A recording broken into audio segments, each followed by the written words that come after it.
Learning presents the Economic Times Learning and Development Summit 2021, and we're all set to kickstart yet another panel discussion on what learners want. But before that, let me once again remind all our delegates that our panelists look forward to your questions. So please do send them in. I'm sure they'll only be glad to make this session all the more interactive. I'd also like to request all of you to please head to your social media accounts and use our hashtag ETLND. Share with us what you're thinking. We'd love to be a part of the conversation. Talking more about what learners want and moderating this spectacular panel discussion is going to be Mr. Rohin Nadar, Director, HR National Head, Capability Development, KPMG in India.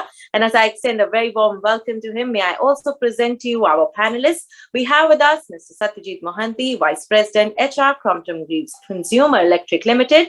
A very warm welcome to Ms. Pia Shome, CPO, YouGrow Capital. May I also present to you Mr. Ritu Radsar, Vice President, L&D, Lupin Limited. A very warm welcome to Mr. Nitin Thakur, Head, L&D, Jindal Stainless. And may I also present to you Mr. Samir Agarwal, Head of LinkedIn Learning and Clint India. Let us look forward to this fabulous session. And may I now hand over to Mr. Nadar. Thank you, Isha. And firstly, this is definitely a very august panel. We did have a chat earlier, and I was truly amazed by just the number of years of collective experience this group has. So I'm personally quite excited about the panel, and I'm very sure there'll be some very interesting insights coming in from everyone. Would love to hear questions, and the way we are looking at doing this is we thought we could spend around 25-ish, 30 minutes really discussing some key aspects to the theme today, what do learners want? And then the remaining part of the panel could be devoted to the questions coming in from all of you, everyone who's logged in for this panel. So that's really what we are looking at doing. As I said, I'm sure it's going to be a fantastic panel. So the theme today is what do learners want? And that really is the million-dollar question. So let's actually start off with trends, patterns. What are we seeing right now? So my first question to our panelists today is that in our organizations, what are some of the key trends which we are seeing, especially as we hopefully emerge from the COVID era, as it has been called, and especially from the perspective of learners, not just general L&D trends, but what do we see learners demanding? What are we experiencing? And Satyajit, I thought maybe we could start off with you. What are you seeing in Crompton? See, I would not say the trend is specifically related to the COVID era or previous, like recent times. One definite trend we are seeing in the company is a freedom to choose as to what they learn, how they learn, when they learn. Right. Gone are the days where we used to have managers deciding for employees as to what they learn. Because when we used to have this model in Crompton about 3 to 4 years back, when all training program nominations, be it for online, be it physical training, used to come from the managers. And one frequent feedback we thought came up is, how does my manager decide what is good for me? Yeah. So when we change, and in that case, what used to happen is many times used to have dropouts. Some would say that I cannot attend this program because I was busy somewhere else. We changed the lens. Sure. We decided people, first example, would take some efforts to understand the learning needs of our employees from the employees themselves. Sure. And that gave a very, very different perspective as to what the managers think they should learn and what the employees want to learn. And second, designing contents, be it online or physical, based on that, and letting the employees nominate themselves as per the convenience and learning on the go kind of stuff. Our participation rate, Ronin, really dramatically increased because as an adult, they have a right and they think they have a right to decide what is good for me and how do I want to learn it, when do I want to learn it. So that is one of the biggest trend shift we are seeing in the company. And when I talk to my colleagues in the industry, that is also pretty much evident there as well. Thank you. So learner autonomy is what is clearly getting called out. So I think that's a useful start for us. Thank you, Satyajit. Rituraj, what about you? What are you seeing in your organization, just emerging from learner trends?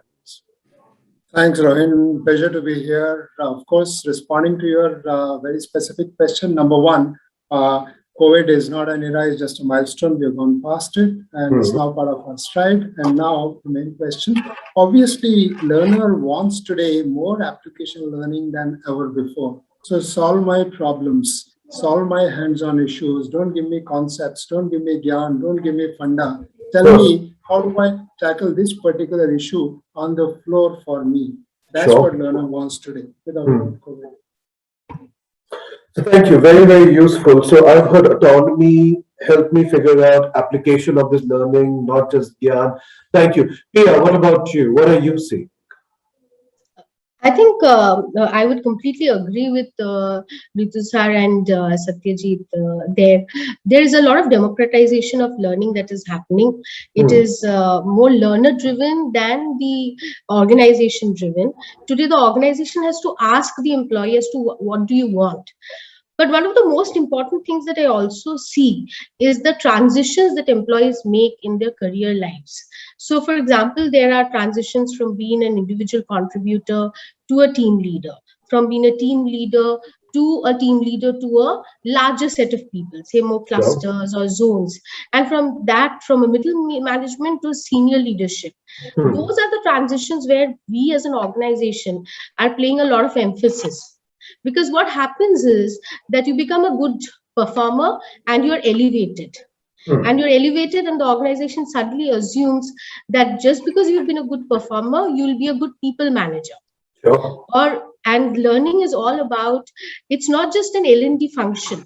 It is a function of the entire organization and every employee who is in the team leader role to ensure that the team members are learning everything, be it on the job, be it, technical bits of learning, be it learning about the organization also. Today, when I go around asking how many of you within the organization know what my organization is all about, the answers are diverse. And sometimes even knowing what you're working for is something that we need to translate. So more about transitions, more about giving them skills which are more hands-on, and also about managing the lifespan of the employee.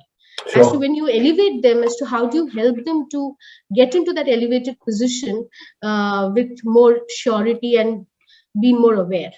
Thank you, Pia. So I'm hearing two themes emerge, which are slightly distinct from what the earlier panelists have spoken about. One is that there is a clear need for helping people or supporting them in role transition, career transitions.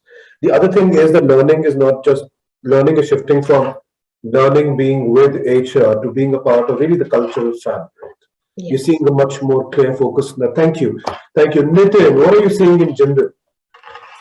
Sure, I would completely agree. I love the phrase Satyajit used, freedom to choose. And that comes with a catch-22, which Pia highlighted. Somebody may want to learn some data analytics, might just lose the interest after a month, may not be able to even use it in their job. Their job does not require data analytics. So it has to relate with their career. So two important things for a learner is what they are interested in. They're interested in their career. If their career could be made through what you're offering, they will listen to you. Or it is about an interest area. I want to be a paraglider. I want to learn cooking. Maybe 20,000 things. Very interesting thing is my daughter is 7 years old and she said that I won't study further because I want to be a farmer. I'm not interested in study. And I told her that to be a farmer of the next century, probably, you've got to be learning. You have to learn and then you will become a farmer really. And from that day onward, she has an interest in study. She's topping the class. And this is a small analogy. It works for 7-year-old. It works for all human beings. If we know where are we reaching, it's important for us, then we will learn. Otherwise, nobody wants to learn. Maybe they want to teach. Go ahead, Robin. That's such a big shift from the past decades. Right? I remember when I started working, and I had a lot of friends, obviously, who started working with me. We all kind of stumbled into our careers. And now we are seeing a whole generation come in, which has a much closer, clearer view on where they want to end up. And they want to make sure that what they're learning now ties into that. Very interesting. Thank you, Nitin. Sami, you represent LinkedIn, and obviously now you would have a macro view on some of the broad trends you see sweeping across industries. So what's your view on what the learners are asking for these days? What are some of the key trends you're seeing? Sure, happy to share, but I do want to call out that Nitin, fantastic parenting tip. I have a 9-year-old daughter as well, so I'm definitely going to use that. And That's I what this feel is all like, about. Go on. right.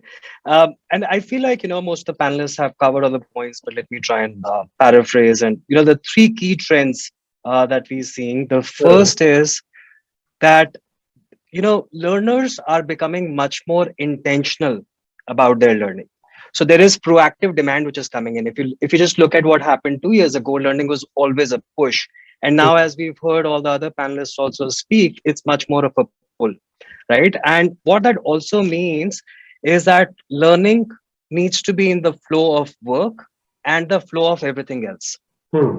right? And what I mean by that is that what we're seeing increasingly is that the learner expectation is to be able to discover learning content as and when they need it. So, for example, I have a big presentation tomorrow. I want to nail that presentation. I want to learn that. Hmm. I suddenly feel like I need to take care of my financial future, want to learn how to invest in the stock market. That Sure. learning is in front of me, so on and so forth, right? So, how is it that you bring it in the flow of work? How is it that you solve for discoverability is also becoming a key driver. And the third thing is that when you think about learning, while we learn from people, we also learn with people. So Hmm. what we're increasingly seeing is a surge in community-based learning. So Netflix kind of started that concept of watch party, but today online learning or digital learning is also happening in a way where learners can interact amongst each other Sure. and with the instructors as well. So broadly speaking, those three trends and learner empowerment is really my key takeaway based on what all the panelists also said. Definitely the point about community-based learning for sure. And we're seeing a lot of work happen there, especially with the aid of technology. I have a question for this entire panel before I move on to my next big question. And if you could all just think about one key point you would like to mention on this. When we talk about learner autonomy and democratization of learning, it's been doing the rounds for a bit now. But how are we balancing that with, let's say, skill architecture, right? If I want my people them to do their job well, if I want them to be very skilled at, let's say, skill A and skill B, and I'm creating this entire universe of curated learning items, and it's completely autonomous, people can do what they want to. How are you in your organizations balancing that sort of, what you need to learn this skill because it's important for your job with here is an entire universe which is open for you, do what you want to. How are we balancing that in practical application? Samir, you were the last one. Do you have so I would like one key perspective, one bullet from each one of you, if that's possible. Samir, let's start off with you. Do you have a view on that? Or how would you Sure, like to? yeah, and I'll try to give you a bullet point, like you said. I really think it's about being able to inspire employees to Okay. develop a learning mindset, right? Okay. And that's why the point around how do you bring learning in the flow of work is so important. So Sure. once learning is my muscle memory, while I might learn how to play the guitar, I will also learn resilience if that's a skill which is required for my job. I will also learn digital skills if Yeah. they are required for my job. And reskilling is real. Earlier there were some discussions around how 85 million jobs will go away in the next 4 Yeah. years. 97 million new ones will come in, right? Yeah. And I think there is an awareness that employees have also built that they need to stay relevant. And Sure. therefore, building that muscle, I think, is critical. Fantastic. Thank you, Samir. Nitin, what's your view? How can organizations do that balance? So it's a very relevant point. You go on the interest, what happens to the necessity? For example, SAP. Yeah. One thing is very important for us to understand, and we've done it. Learning is not a choice, it's a compliance. When I say it's a compliance, imagine making it part of your PMS system. Because if you don't do it, we are in trouble. If my employee refuses to learn SAP, refuses to learn Excel, refuses to learn some of the software we are introducing, these are the necessity things to operate the business. It's not a choice anymore. Sure. And very well said by Samir, it's about involving them, engaging them. So change management is a critical part. Let's say you go introduce a software and you're doing everything on new software now, data is to be put, people are to be trained, but please understand the softer aspect to it. The change management of the brain of an individual who's fearful, who's listening, how many jobs will go away. who's not able to listen that how many jobs will come. Sure. So be careful on that part, but learning is a compliance, it's not a choice. Fair. Interesting perspective. Thank you. Pia, what's your view? See, I belong to a startup, and a startup agility is like really, really key. Now, now it's very impact-driven organization, right? So we all always believe in output. Now, how would you get your output? You'll only get your output when your input is perfect. And and what is your input? Input is learning, understanding, upgrading, and that communication to employees is something that we keep doing on a regular basis. And it's not it's as much as it is the organization need, it is the employees need. So you may leave my organization and you may go out into the market elsewhere, but if you do not acquire the skill is for you.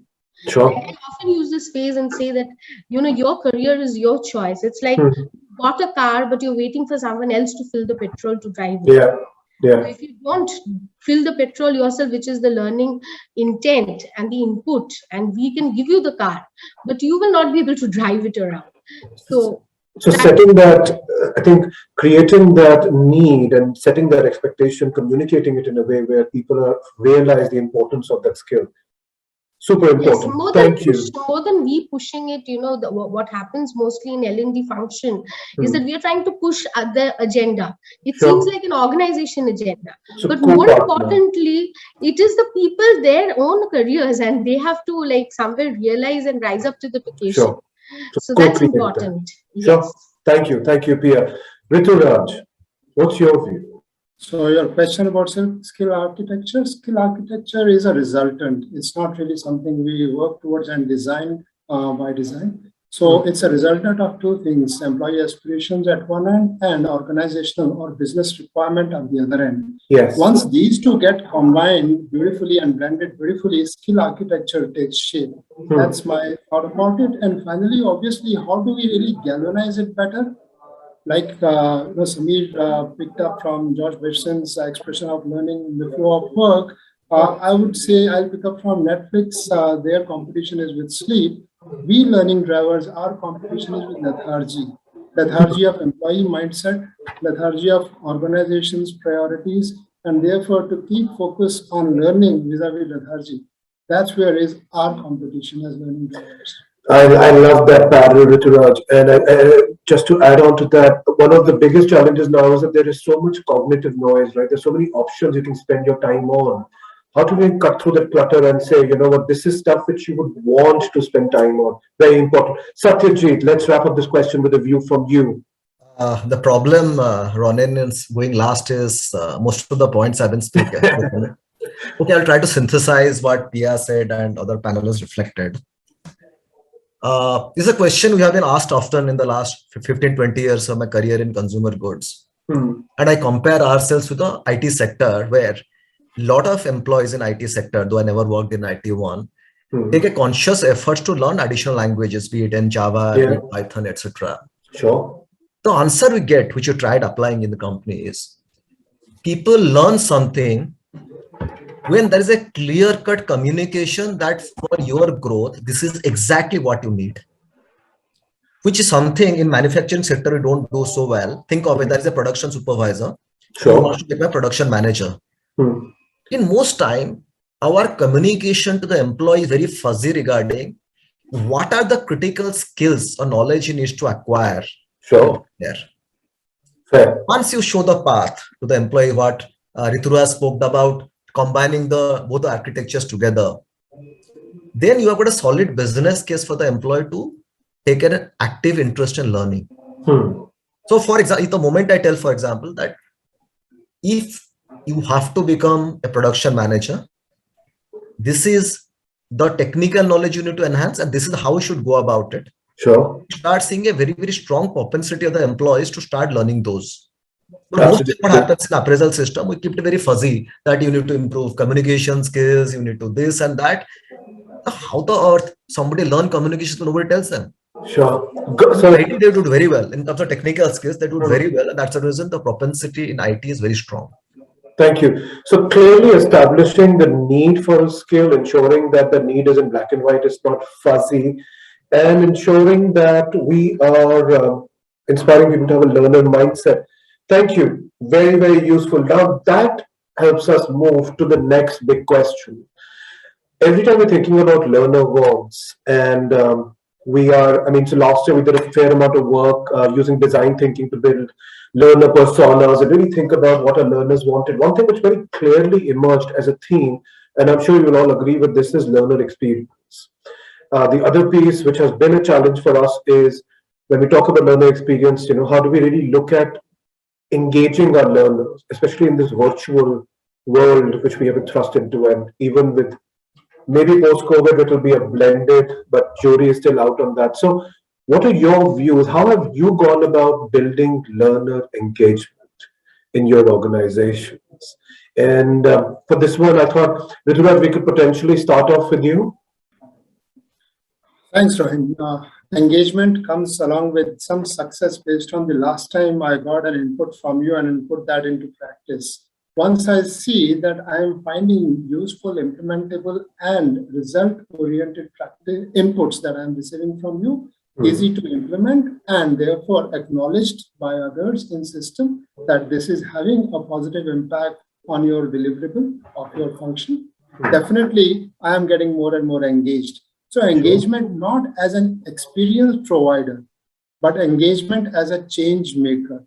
We as learning function need to be change-making function and not really just an experience-providing function, and therefore enhance quality as well as quantity of touch points with employees. For example, in current times, ever since this pandemic, we've had self-health check form submission by employees every morning. Something like this did not exist until 2 years ago. This happens on a mobile, thanks to IT that has done this work within the company. Sure. And therefore, I'm just giving one example and so many more touch points to be created. That's where our creativity, innovation needs to be as learning drivers to make sure that engagement and experience is at a superior level. Thank you, Rituraj. And all of these touch points are such fantastic generators of data, which just opens up massive possibilities for us just in terms of how we're slicing and dicing this. Thank you. Pia, what's your view? What are you doing to build learner engagement? So one of the things, Rohin, that we're doing is that we've completely scrapped the classroom model, of course. So everything completely. Okay, of course, yeah. And the whole module or whatever we are trying to implement is through town halls, is through communication, and is through completely half an hour, 45 minutes, short learner modules. And we are spreading them out. So if there are sessions which are planned today, then we are doing learner sessions which are planned a month later. Then we are doing check-in sessions which are like planned 3 months later. And we are spreading the engagement so that there is constant reminder, so that there are people, when they check back, we realize how many people are really engaged into what they signed up for. Sure. And that's very important. So making learning more micro, making learning a part of the daily schedule rather than carving time out of their schedule and trying to devote time separately, because there's work to be done. So how do we blend in? I think the more important thing that as L&D that we're doing is that we're trying to blend in the organization need for learning with the time available. Now, we don't want to do it on a Sunday. We don't want to do it on a Saturday. We want to do it at office time because it is helping you work better in office. Sure. So making learning more bite-sized. We're also doing a lot of over-communication. So a lot of data which is going out to employee in terms of inflow, and a lot of videos which are going out. So a lot of these curated items are being pushed to the employee's inbox through our intranet, through the WhatsApps, and we are just waiting for them to absorb. And then when we do the calls and the check-ins, we're trying to check in as to how many of them are implementable, not implementable. And I think, Rohin, whatever said and done, communication is the key. Like you can teach a concept, but if you're not communicating as to how that concept is getting implemented, employees often don't know how to implement what they have learned. So some of those things are erased out through communication. So very high, heavy dose of communication going in the organization. So I'll circle back to this communication piece because that's something which I've historically seen L&D teams struggle with. I mean, learning leaders typically don't have a background in communication. And we're increasingly seeing that is a huge differentiator in the success of interventions. Rituraj spoke about change management really being learning. Absolutely, learning is now all learning now, I think, is change management. And creating those hyper personalized communication plans, segmented communication profiles, so important. But we see a lot of L&D teams struggle with this. So let's see if we can circle back to how you all are doing that in your organizations. But more on that later. Nitin, what's your view? How is General building learner engagement? Sure. I agree to Pia and slightly disagree. We can give tons of data to them. Sure. Samir is here. We have so much of content. We can overload them. Yeah. But let's go to the basics. How does learning happen? Learning happens when you talk something, when you present your idea, or when you are experiencing something. Your brain experiences the aha moment. That's when the learning is happening. And when we talk about engagement, you would get engaged when you get something in return. When you get a reward in return, then you're engaged. So with learning, your brain produces a beautiful chemical. You get a reward. That is one side. But if you notice, people want more reward. When you learn something, you want to tell people, you want to put it on LinkedIn. Those years when the LinkedIn did not come, that time you will probably catch hold of your friends and colleagues and download your Gyan to them and tell them that I've done this certification. That is a basic human need to feel in limelight after learning, to be acknowledged. Sure. And that reward mechanism that you can build on it. So imagine if your programs, there are many ways of delivering programs. This is a WebEx going on. People are still learning. We are just talking. They're not even participating. Sure. There are many ways for people to learn. But what we are referring as learning and development, we are talking about a skill being executed in action at work. Sure. For that learning, experiential learning is the key. When people will experience it, if you're doing a program, it must be 70% them experiencing something. That is when the brain is producing that chemical and they're learning. That's where that's the key of engagement, in my opinion. Thank you, Nitin. So two interesting themes which emerged was one that the more learners experience learning and they apply it, engagement builds. And the other piece which you interestingly spoke about leads into the entire reward mechanism, social validation of our learning, which is where we see badging happening now. We are all on LinkedIn publishing all the good stuff which we are doing. So yeah, two interesting themes emerge there. I would probably, like to flesh out further on what is that you disagreed with Pia on, I think, but we can circle back to that once we're kind of done with this round. Satyajit, what's your view? And again, you're the last one on this. Very, very strongly resonate with something Nitin said. For us, learning is just like engagement or on-the-job performance. And we try to drive it in 4 steps. Okay. First is clearly establish a learning goal. Sure. That's one. Second is what we spoke about, enabling the employee to choose as to how he or she wants to achieve the learning goal. Third step, which is people want instant feedback and how they are progressing against it. So once you define a goal along with the KPIs, you give regular feedback to the employees as to how they are progressing against the learning goal. And finally, but not the least, what Nitin spoke about is how does the entire reward mechanism, it can be in form of certificates, or it can be in the terms of even career movements, the link to the learning goal. So with these 4-step processes and the linking of what Pia spoke about in terms of linking to the overall organization objective is how we are trying to drive learning engagement among employees. Sure. Thank you. Samir, what about you? All right. As always, I have the last word, but love what everyone said. Rituraj, mentioned how being the change maker is very important to the L&D role. I totally agree, and Rohini kind of touched upon it as well. If I were to extend that concept, I would say that the L&D professional today has to actually act like a marketeer, right? And now, if we kind of think about what does a marketeer really do, the first thing is I need to seek to understand what my consumer wants. right? So what is it that my learner really wants? Of course, there are two sides to this. One is, what is it that the organization wants? So that's my skill inventory. And then, I'm studying learner behavior in terms of how they've been using their learning paths, on and so forth. So kind of you marry those two things and build your strategy. The second thing is, how is it that you simplify it?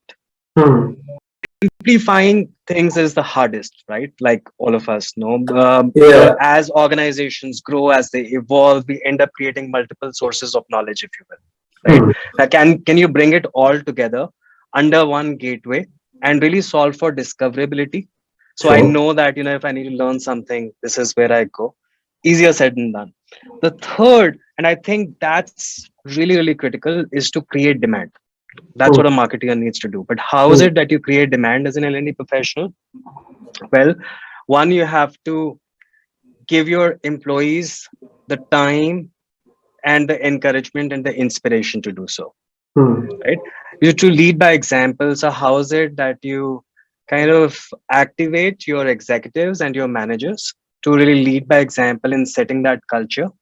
For example, at LinkedIn, as a company, LinkedIn, we have this career month where executives will publish their own learning paths, which employees can kind of access. So, our head of engineering actually created a learning path for AI.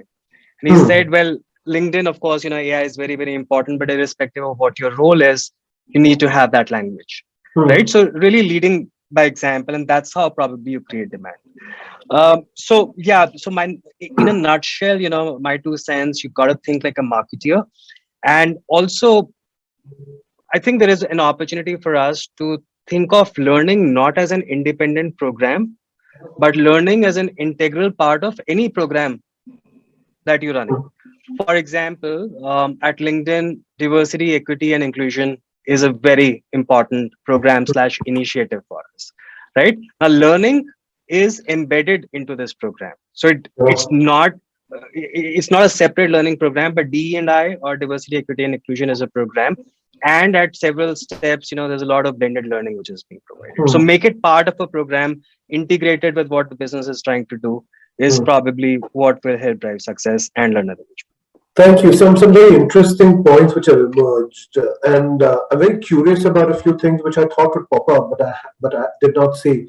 But what did pop up very interestingly is, of course, a focus on change management, ensuring that we are thinking as a marketer, which I completely agree with. If I had to throw in my 2 cents, I typically recommend to all learning professionals that you should be ardent students of branding and marketing, as well as behavioral economics. Because so much of what we do now is about nudging people to make the right learning choices on a daily basis.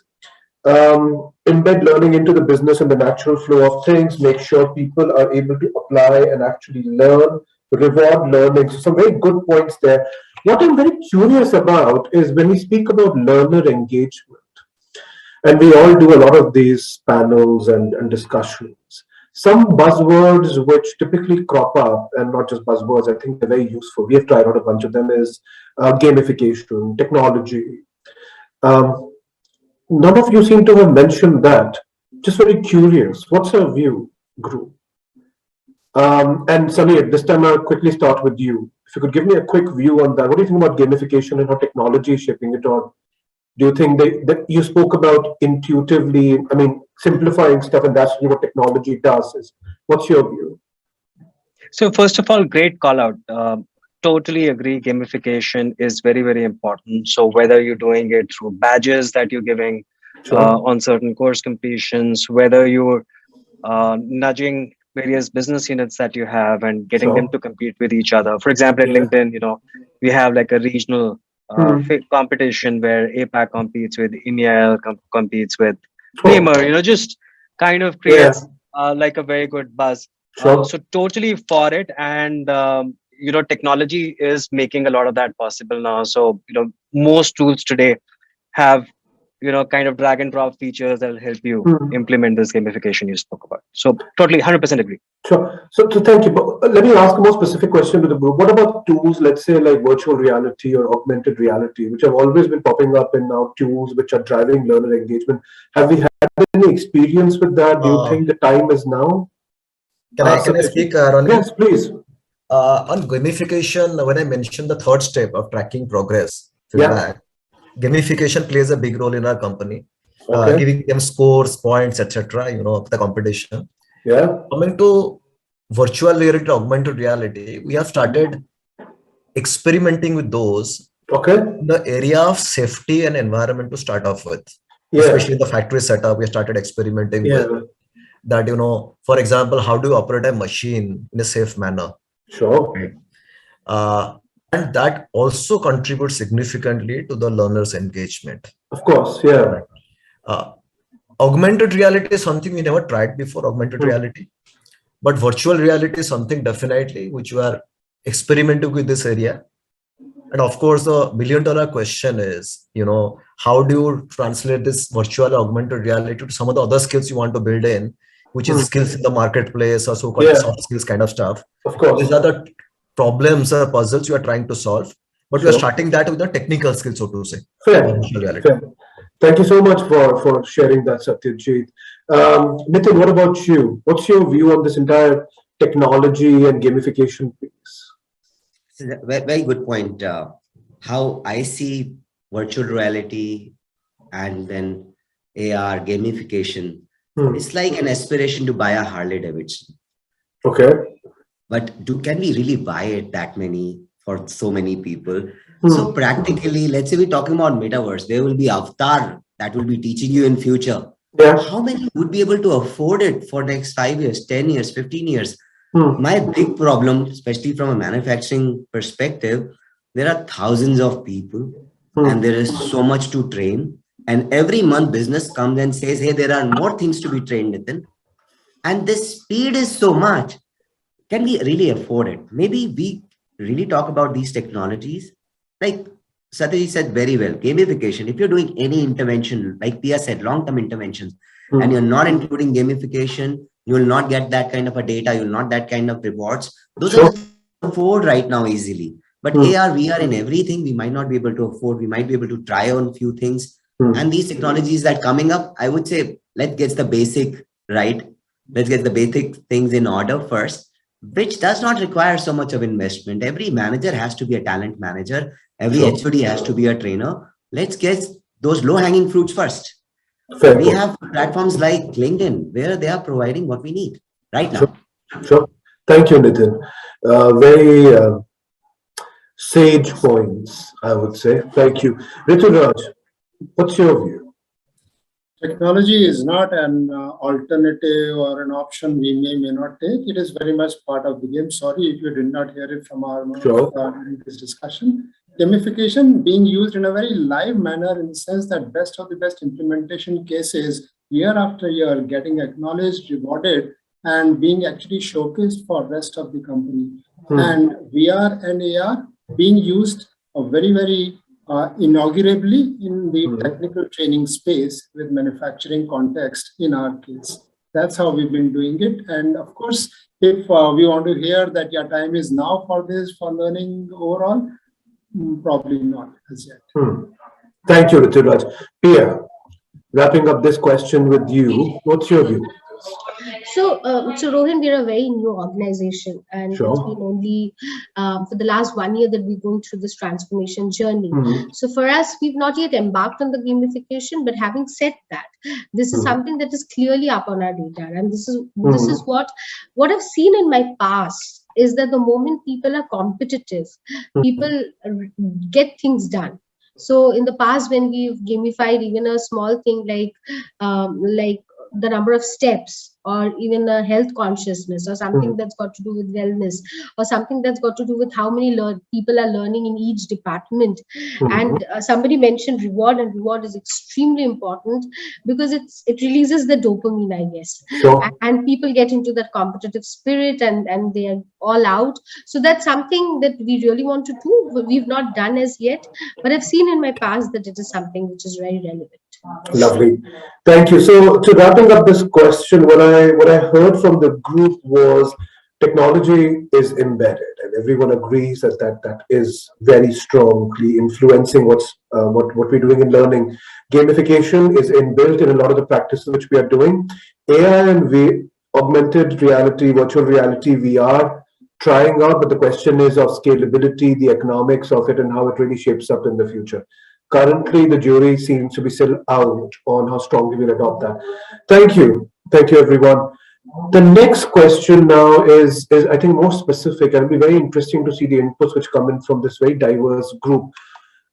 What kind of skills are our learners demanding, and how are you catering for these skills? And Samir, this one, because you have said it twice now, we will start with you. What's your view? Sure. So, at LinkedIn, we have the vantage point of observing pretty much what's happening across the knowledge economy. 80 million members in India, and we're looking at their consumption behavior. So, if you were to talk about the core skills and we bucket them, there are three key focus areas that we see. One, no surprises here, is around digitization. Sure. Now, it's interesting. The talent pool for digitization in India is about 8 million, which is a large number. But what's even more interesting is that while the supply is great, the demand for digital skills has also increased manifold, right? So the supply to demand ratio that we're seeing for digitization, it's the highest, which means the demand is the highest, and therefore there's a lot more consumption of digitization skills. So those really are your hard skills. By the way, just another data point: out of these 8 million professionals who have digital skills, more than 1 million are actually career starters, recent graduates, which means the need for reskilling, etc., is even more, and therefore much more focus on learning. The other couple of focus areas that we're seeing are, segments that we're seeing, and these are softer skills. And I believe these, this is a function of the double disruption that we've seen. So there's a disruption because of the pandemic, and there's a disruption which has happened because of digital transformation, which was anyway happening, but just got accelerated, right? So communication is one very important skill cluster which has emerged, where we're seeing a lot more demand. How do you communicate your ideas more clearly? How do you communicate with confidence? How do you remove unconscious bias? These are the kind of skills that we are seeing people developing on the platform. Just to put things into perspective, there is a 6x increased demand for agile methodology, a large part of which is around communication. The third skill cluster that we're seeing, again, it's a soft skill, is around critical thinking. And this is a factor of, what's happening in terms of reskilling, etc. So how do you adapt to newer situations? Resilience is a skill. How is it that you pivot in your business, so on and so forth. So if you look at the process jobs and the consumption of learning content, that consumption around process thinking has increased 15x. So in summary, digitization definitely is top of mind for everyone. So that's like one big piece. And then, on the soft skill side, we're talking about communication and critical thinking. Lovely. And so my second part of the question was that if you could quickly help us understand, how are you as an organization catering for these skills? Because obviously it's a wide spectrum, right? So is this what we are all exposed to from LinkedIn Learning, that, the same content which we get catered to, you use the same content for your own people also? Is that how it works? 100%. Thank you for asking that question. So yes, we do a LinkedIn over LinkedIn, and we eat our own bread. Sure. The benefit we have is that we know not just the skills of today, but the skills of tomorrow because of what I described, our economic graph. So we're able to develop content accordingly, but we're absolutely using the same content.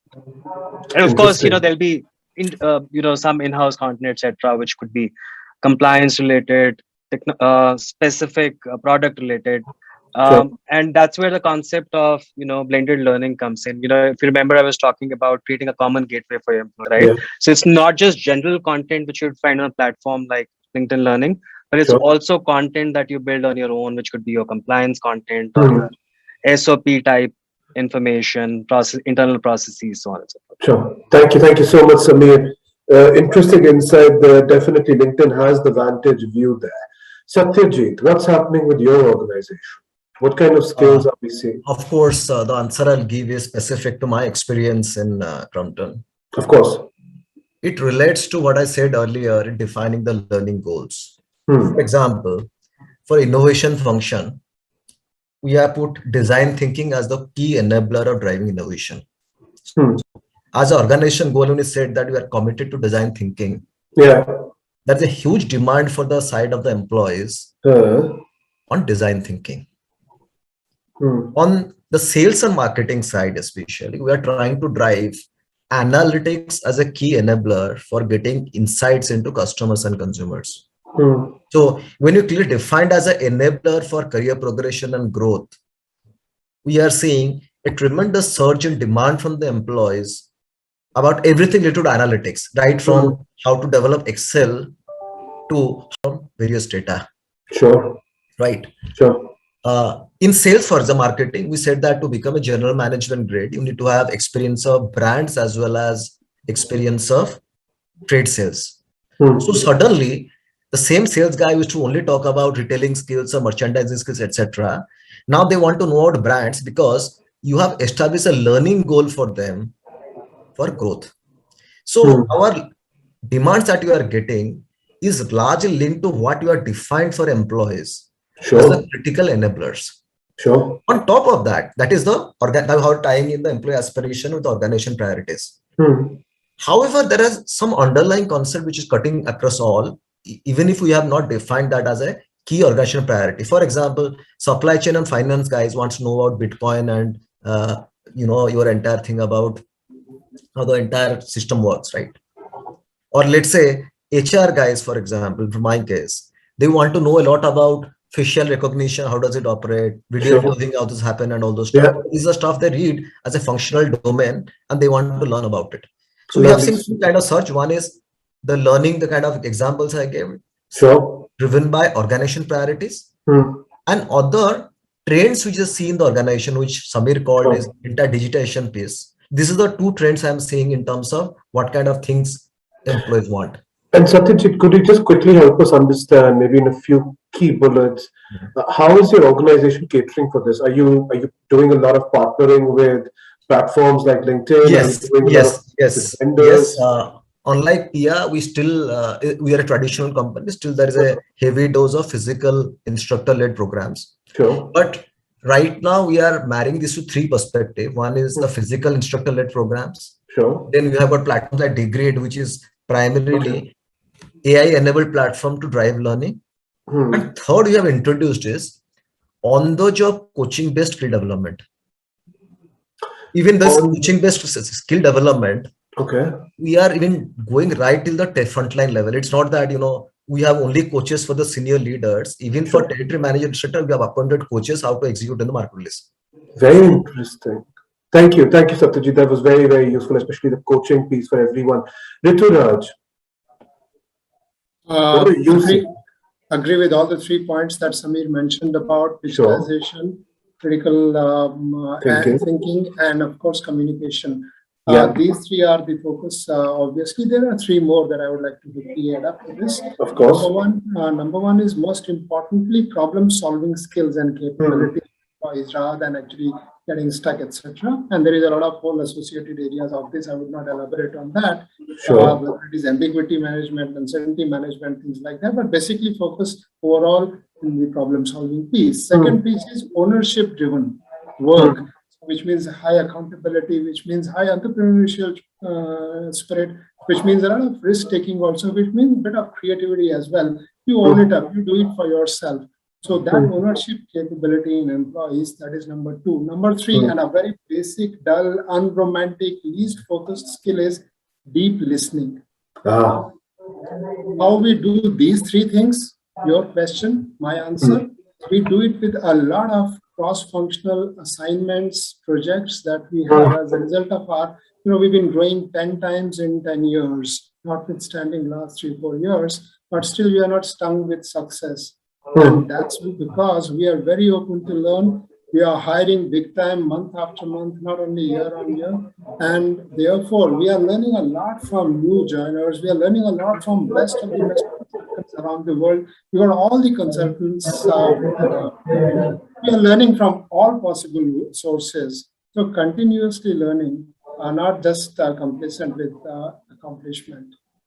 Thank you so much, Rituraj. I love the piece about cross-functional projects. Deep listening, yes. It's not very glamorous, but super underappreciated. Thank you. Nitin, what are you seeing in general? And how are you catering for that? If I could have a quick view from you. Sure. So what Samir said, I think that's more of a 30,000 feet view. That Sure. Digitalization, communication, agile is critical.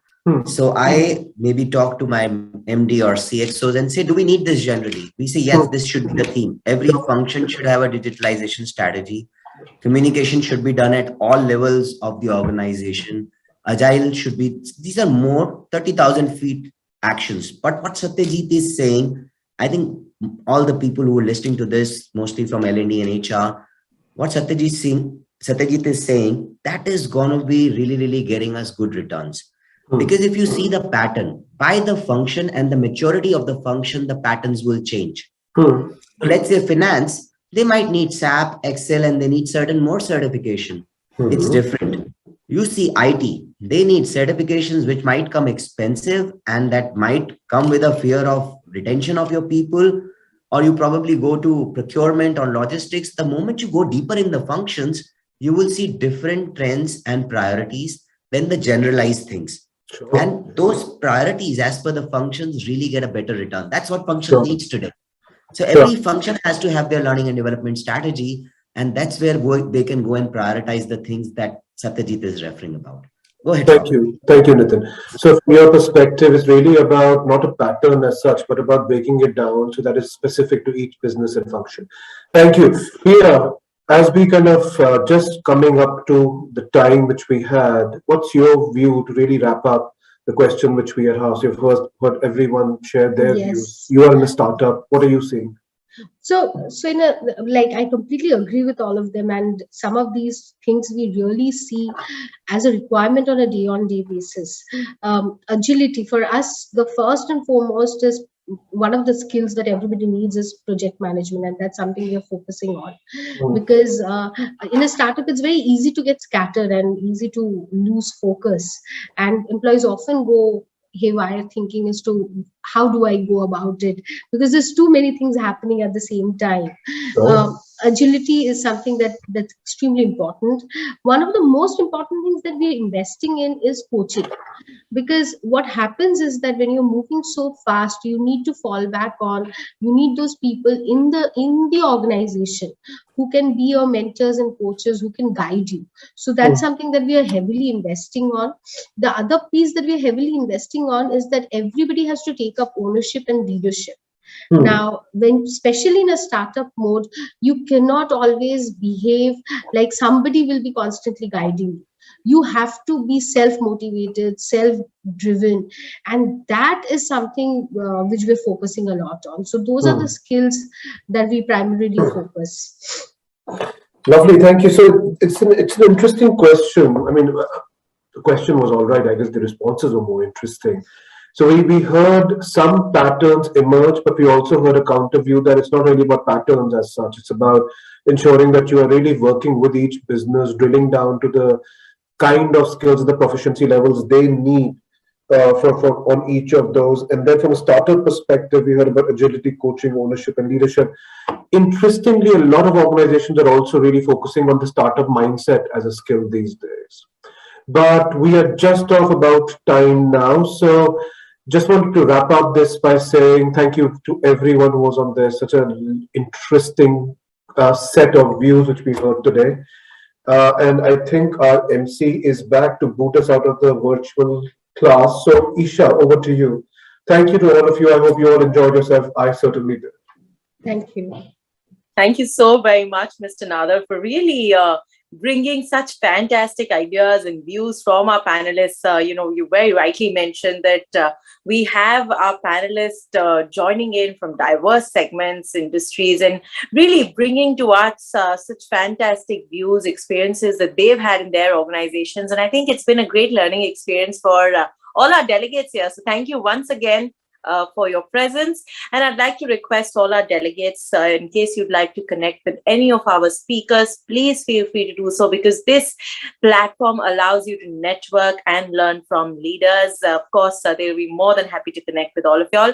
I'd also like to welcome all of you to join us and our partners at the representative partner booths, because that's how you can know how they can help your businesses further. Let me once again take this opportunity by thanking our partners for their support, our presenting partner, LinkedIn Learning, our talent transformation partner, Aon, our associate partner, Vani.coach, our media partner, Higher Education Review, CEO Insights, and of course, this fantastic summit has been brought to you by ET Edge Unwired.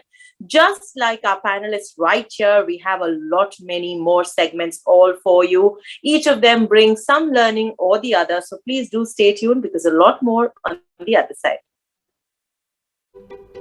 Being a learning leader today isn't easy because building skills can be really hard. That's why we built the LinkedIn Learning Hub to help you future-proof your people and your business. By using AI, the skills of millions of professionals, companies, and jobs posted on LinkedIn become insights. Then it uses those insights to serve content from all your sources. Content that matches your employees' roles and aspirations. Through the LinkedIn Learning Hub, your employees can also connect with a community of experts they trust. And the more questions they ask, the better the answers get. Finally, you can use the Learning Hub to understand how your employees are learning, so you can identify the skills they're developing and the ones they'll need for tomorrow. All of this makes the LinkedIn Learning Hub more than just a learning platform. It's a new way to lead.